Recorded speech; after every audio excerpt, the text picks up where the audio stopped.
first of all, I think that most people really want to be entrepreneurs for the wrong reason. In terms of, you really, I didn't start out saying, I want to be an entrepreneur. I started out saying, I wanted to do something.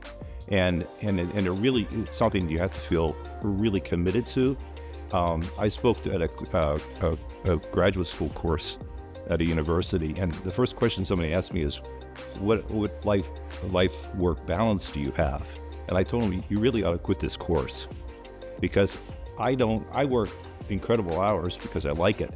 It's sort of like somebody who plays golf. Being an entrepreneur is like playing golf. You go out and you spend all these hours, and you 9 times out of 10 you fail, but you actually go back again. And being an entrepreneur is something like that. So you really have to be committed to it.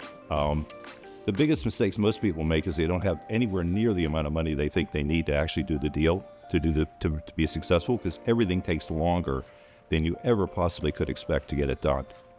And then the real challenges early on is to try to get the right kind of people to work for you. Because if you're a startup, you can't really pay huge salaries and things like that. You can't provide security. So it's a real long process, I think, to actually build a company, a company that's unique. You can always go out and start, a restaurant or a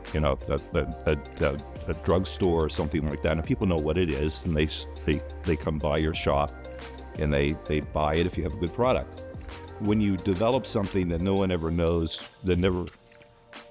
that's different than anybody ever thought, it takes a long time to communicate to people and actually educate them as to why you're doing it the way you're doing it. And there's a real built-in reluctance to change. Look at System 73 or any of these businesses. We're doing something much, much different than anyone else ever thought about the problem. And so you're selling to people who, have a PhD. They went to college or university until they're probably 27, 28. Then they'll go out and work for 20 years, and you're selling to these people, and you're effectively saying you should be doing it differently. So that's what I see in many of these businesses. That's the longest time period, is to basically convince somebody that what you're doing is the right way of doing it. So that's why it takes so much time and so much money to get it done. Most businesses fail. I mean, if you look at it, I think the numbers are within the first 3 years, like 95% of every business gets started actually fails.